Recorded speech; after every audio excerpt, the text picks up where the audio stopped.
Olá, tudo bem com vocês? Saudações! Estou muito feliz em estar aqui com vocês, iniciando esta aula mentoria de maneira especial para os meus alunos do primeiro ano do ensino médio da Escola de Ensino Médio Dite Freitas, da Escola Jovem de Tubarão. Estamos na noite do dia 1º de junho de 2021, em plena pandemia de SARS-CoV-2, de Covid-19, infelizmente, aguardando a terceira onda da cepa indiana, esperando que Deus nos ilumine e nos proteja. Meu nome é João Batista Monteiro de Souza, o professor João, de História, da Escola Jovem, e eu já tomei a primeira dose da AstraZeneca. Sim, nós precisamos estar vacinados. E estamos aqui com a super turma da 11107. E também quero saudar a turma da 106 e os meus alunos da primeira série do ensino médio do Colégio Evolução de São Lugero. Saudações! Para quem não é inscrito no meu canal, lembre-se, professor João de Souza. Vamos estudar história. Professor João de Souza, se inscreva e ative o sininho. Estou aqui saudando neste exato momento, às 9h21 da noite de terça-feira, dia 1º de junho, a Débora, o Natan, o Super Diogo, a Larissa, o Gessé, o grande Iago, o homem do sapeco, e também o Vitor, a Raísse e o Otávio. Saudações a quem tem coragem. Vamos discutir um pouco sobre a China e a Índia. Matéria essa que é super interessante, super salutar, e vamos discutir com a presença maravilhosa dos alunos do primeiro ano 7 da EJ de Tubarão. Vamos que vamos, dele que dele, é isso aí. Pessoal, a China é realmente o maior país em população absoluta do planeta. Sem dúvida nenhuma, nós temos um país incrível para ser estudado. Ah, a China! Que país é esse? Que cultura é essa? Que ambiente maravilhoso é este? A China, que tem praticamente 5.000 anos de história, uma cultura maravilhosa que eu gostaria de ressaltar aqui para o grande Vitão, que acabou de andar em meio à sala. Sim, a China, que também foi conhecida como Terra do Império do Meio, um grande império que começa em períodos muito remotos, em períodos muito arcaicos. Aquele país que desenvolveu uma escrita com mais de 10.000 símbolos e que teve como a dinastia Zhou sua primeira grande dinastia. Terra essa que também foi chamada no passado de Katai, a terra do Império do Meio, a terra esta que tinha como capital Cambaluque, que é atualmente conhecida como Pequim, a terra onde Xichen, ou Shi Huangdi, foi o grande líder que viveu em Xi'an e teve enterrado consigo milhares de soldados feitos em terracota. A China, que tem o rio Wangho e o rio Yangtze. A China, que tem o solo de Loess, fantástico para a produção risícola. Sim, esse território maravilhoso que faz fronteira com a Coreia do Norte, a Mongólia, o Nepal, o Butão, também com o Mianmar, o Vietnã e o Laos. Que país é esse? Que país que possui a maior estrutura construída do planeta, a Grande Muralha da China. Estrutura essa que possui mais de 20.000 quilômetros de extensão. Que império é este? O Império Chinês, que surge especificamente há mais de 5.000 anos e especificamente nós temos um detalhe importante. É um território que especificamente vai ser um império até 1911. E hoje é um dos países mais importantes do planeta e, obviamente, que nós temos um outro grande detalhe. Um detalhe crucial, um detalhe fundamental, que é o que, professor João? O detalhe de que a terra do Império do Meio é também a terra onde surgiu o sorvete, o macarrão, onde surgiu a bússola, a pólvora, onde surgiu o papel e o papel moeda, sim, o dinheiro de papel. Imaginem tudo isso. Imaginem tudo isso que eu acabei de falar para vocês. Todo esse lugar incrível que é habitado há milhares de anos desenvolveu uma cultura fundamental, crucial, uma filosofia religiosa conhecida como confucionismo e também como taoísmo. Sim, porque os chineses eles não são grandes adeptos religiosos de religiões organizadas e estruturadas.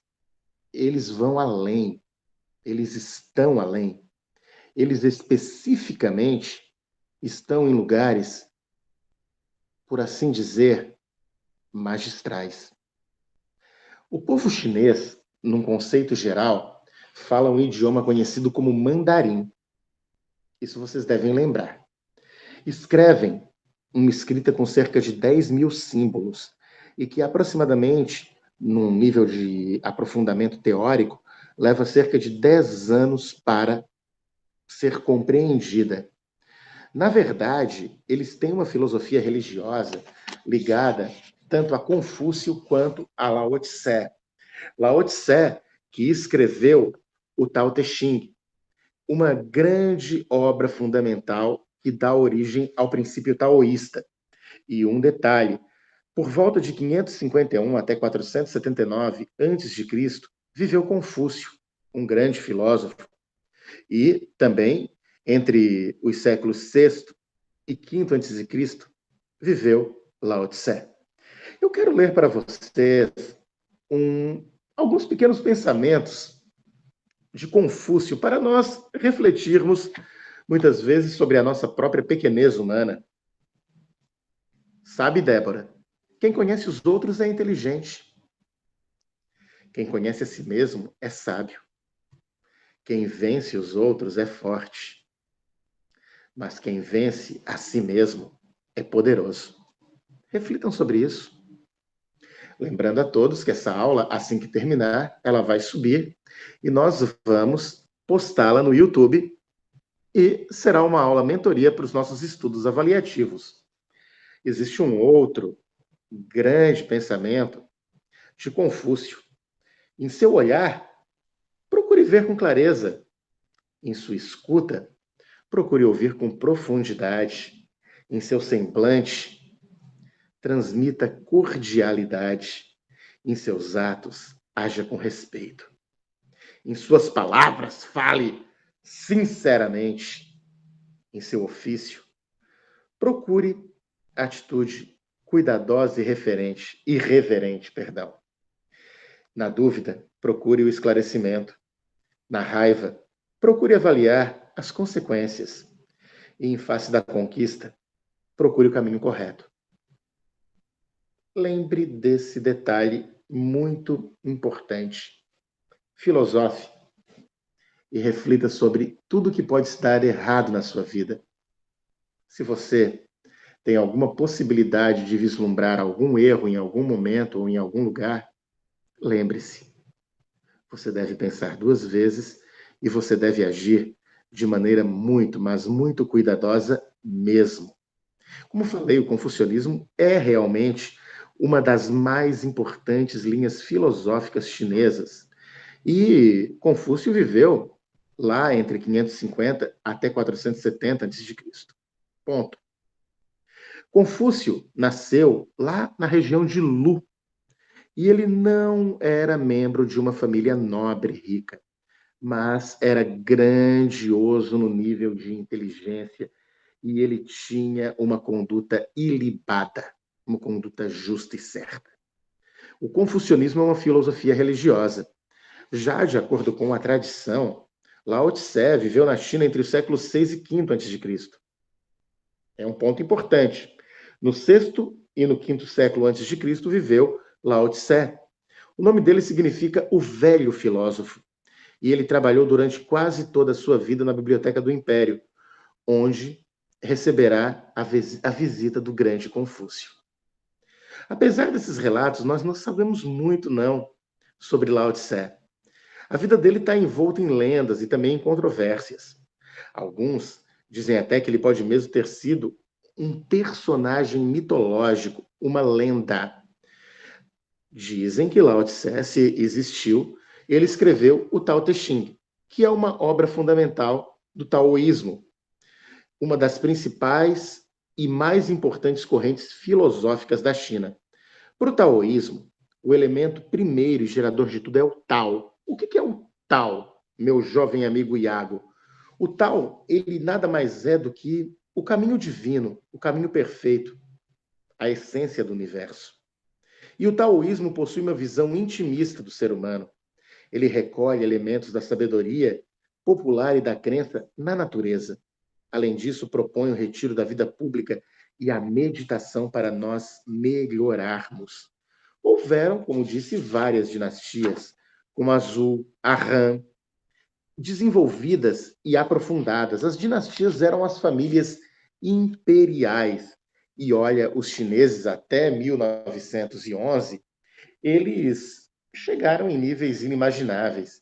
Eles tinham para o seu imperador a cidade proibida, que hoje continua proibida, mas hoje pertence à administração do Partido Comunista Chinês.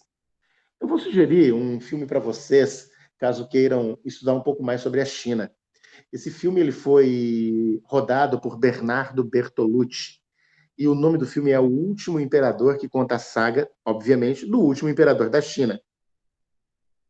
A China é excelente na questão esportiva, a China hoje é excelente na questão tecnológica, a China é avançada na questão militar, possui um dos mais importantes exércitos do planeta, possui a energia nuclear e também possui a bomba atômica. Eles desenvolveram uma civilização milenar fantástica, arrojada e intelectualizada. O povo chinês, com mais de 1,5 bilhões de habitantes, desenvolveu na humanidade uma cultura ímpar, única. Uma cultura que cada um de nós acaba aderindo no dia após dia, utilizando muito do que eles produzem. Neste momento, eu transmito para vocês pela rede mundial de computadores, utilizando um computador com placas chinesas, um aparelho telefônico celular também com tecnologia chinesa. Olhe quanto avanço, olhe quanta ciência esse povo desenvolveu. Eles que foram praticamente destruídos na Segunda Guerra Mundial, que começaram um novo governo administrado por socialistas, tendo como líder Mao Tse-tung, eles que têm uma visão até e uma situação nebulosa e turbulenta durante o período socialista e também durante o período imperial e também durante o período de dominação japonesa, são considerados, sem dúvida nenhuma, um povo fantástico, inimaginável, um povo conquistador, mas que também já foi conquistado, um povo que mostrou para o mundo as riquezas que tinha durante a Idade Média, a partir da figura do grande Marco Polo. Todos esses pontos nós podemos destacar quando estudamos e quando compreendemos a grande beleza do povo chinês. Povo esse, como disse, que inventou a bússola, que inventou o papel moeda, o papel que nós utilizamos e que alguns de vocês neste momento utilizam para também fazer as suas anotações. Pensem, reflitam, compreendam como os chineses são avançados. E, ao mesmo tempo, uma grande civilização se desenvolve próximo à China. Hoje, eles são a segunda população do planeta, com mais de 1,2 bilhões de habitantes. Eu estou falando da Índia, a grande Índia, cuja capital é Nova Delhi. A Índia, que tinha as especiarias que atraíram tantos portugueses durante as grandes navegações.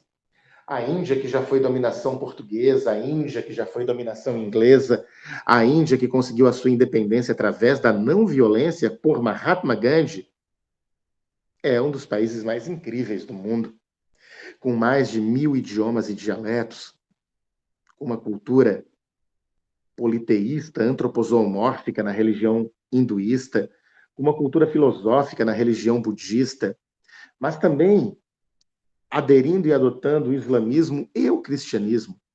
Lá viveu, por exemplo, no século XX, a grande Madre Teresa de Calcutá. Lá viveu também São Francisco Xavier, Siddhartha Gautama, o Buda, Mohandas Karamchand Gandhi, o Mahatma, que significa a grande alma. Tudo isso realmente pode ser percebido e esclarecido nesse território que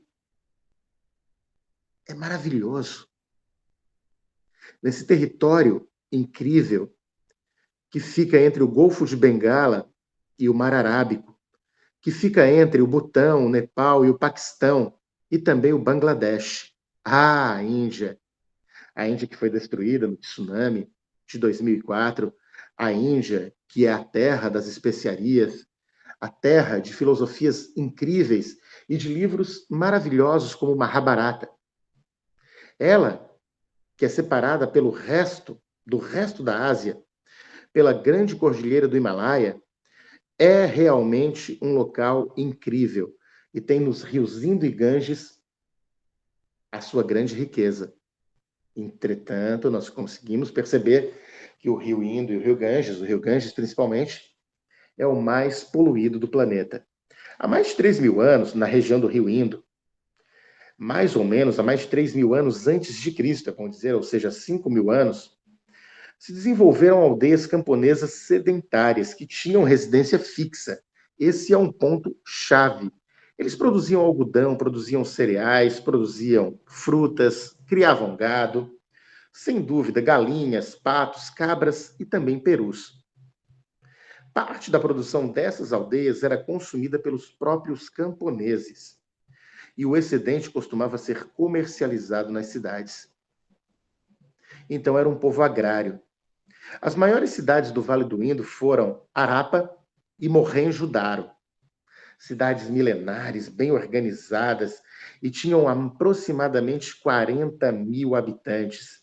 Tinham um grande planejamento urbano, eram bem desenvolvidas e estruturadas urbanisticamente, tinham sistemas de dutos de água, esgoto e até transporte e comerciavam.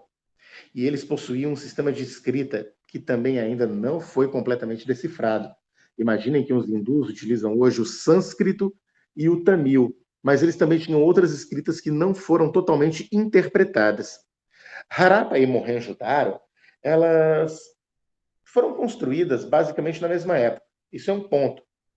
Na mesma época, há 5.000 anos, época essa também que eles construíram as grandes cidades da Mesopotâmia, como Ur, Uruk, Nippur, Lagash, Eridu. Pensem nisso. Uma civilização antiquíssima. Eles tinham um artesanato variado, eles produziam martelos, facas, machados, panelas, jarros, joias de ouro, de pérolas, de turquesas. Mas por volta de 2000 a.C., os harapianos entraram em declínio, por razões que ainda a gente não conseguiu identificar. Alguns pesquisadores sugerem o meio ambiente, inundações, a questão das monções e das chuvas excessivas, e também do esgotamento do solo, que levou a população a ir para outros lugares. É claro, se tu não cuida do solo, é óbvio que o solo ele vai entrar em colapso. Esse é um ponto que nós devemos lembrar. O período de declínio dos harapianos, ele coincide com a invasão da região pelos povos arianos, os arianos que habitaram a Índia. Apesar de não ter muitos vestígios de palácios ou de templos, os pesquisadores acreditam que somente um poder bem centralizado e organizado pode ter garantido tanto a administração de Harappa quanto Mohenjo-Daro. Eles, os arianos, por sua vez, depois de Harappa, eles estavam vinculados aos Vedas, que eram grandes estudiosos que se referem nessa época, também conhecida como período dos Vedas ou período védico. Depois disso, lá em sequência, nós conseguimos observar que a literatura dos Vedas, ela vai ter uma coletânea de textos. E esses textos eles vão dar origem à lógica dos hindus. E os textos deles são divididos em Rig Veda, Samaveda, Yajurveda e Atharva Veda. Olha bem, o hinduísmo, ele se denomina na língua hindu de Sanatana Dharma, que significa lei eterna. E isso está escrito em sânscrito. O hinduísmo, então, cultua diversos deuses que estão ligados às forças da natureza, como, por exemplo, Brahma, que é um deus fundamental. Nós temos também Lakshmi, Ganesha, Shiva, deuses hindus. Eles dividiam-se em castas. Os Brahmanes eram os grupos sociais dominantes, eram os sacerdotes e líderes das clãs. Os Kshatriyas eram os guerreiros. Os Vaishyas eram os agricultores. Os Sudras eram os servos, que trabalhavam e também cumpriam ordens dos seus senhores. Mas tinha um grupo que não estava vinculado com nada, e este grupo era conhecido como Pária, ou os Dalits, os intocáveis. Eles não podem ser tocados por ninguém. Até hoje existe muito preconceito quanto aos Dalits. Uma outra religião que surge na Índia, ela surge com a figura de Siddhartha Gautama. Siddhartha Gautama era um marajá, filho de um aristocrata, e ele desfrutava de muita riqueza, tinha muitas mulheres, um respeito social muito grande. Siddhartha, ele era preocupado com o sofrimento das pessoas. Então, com 29 anos, ele decidiu largar toda a riqueza, todo o poder, todas as mulheres, em busca de um caminho para superar a dor e as contradições da vida humana. E nessa busca, ele passou a meditar e realizar práticas como o ascetismo, ou seja, ele renunciou aos prazeres e todo o conforto material. E sabem o que aconteceu? Com 35 anos, meditando na sombra de uma figueira, na localidade de Gaia, ele teria atingido a iluminação e se tornou Buda, que significa o iluminado. Buda não é um nome, é um adjetivo. Então, por exemplo, o Iago, o Vitão, eles podem ser Budas, ou seja, iluminados. Se tu chamar alguém de Buda hoje, tu está dizendo que essa pessoa é iluminada, que ela é top, que ela é incrível. E um detalhe, Buda não é o nome de Siddhartha. Siddhartha Gautama era o nome do cara e depois foi denominado Buda, o Iluminado. Esse é um ponto fundamental do nosso estudo. Para compreendermos os budistas, a gente tem que entender que um dia o Iago ele pode ir para um outro lado. E se ele for para o outro lado, a gente espera que o Iago encontre o Nirvana. O Nirvana seria o paraíso, o equilíbrio emocional total, a perfeição. Esses são pontos que nós discutimos no dia de hoje, quando falamos da terra da vaca sagrada, que é a Índia, ou a terra do Império do Meio, que é a China. Os dois maiores países em população, países antigos, que constam no nosso estudo do livro didático. Mas, acima de tudo, faz a gente pensar em que universo nós estamos, em que mundo nós verdadeiramente estamos inseridos. Eu gostaria que vocês compreendessem isso. Eu gostaria que vocês também refletissem sobre isso, trabalhassem e discutissem uma situação incrível. Quando nós falarmos sobre o desenvolvimento de povos do passado, lembrem-se dos egípcios, dos mesopotâmicos, lembrem-se dos gregos, dos romanos, mas não esqueçam dos hindus, dos chineses e também dos japoneses, a terra do sol nascente, a terra dos shoguns, dos samurais, uma terra também com milhares de anos de história e que infelizmente foi destruída pelas bombas atômicas de Hiroshima e Nagasaki. Esse ponto eu gostaria de ressaltar sobremaneira com cada um de vocês. Esse ponto eu gostaria de destacar também, pois nós precisamos nos aprimorar dentro do conceito da antiguidade, uma época incrível da história da humanidade, uma época única, uma época que nós precisamos estar a trabalhar para compreender melhor quem nós somos e para onde nós vamos. Agradeço muito esse momento de discussão com essa turma incrível da primeira série 07. Fiquem com Deus e bons estudos!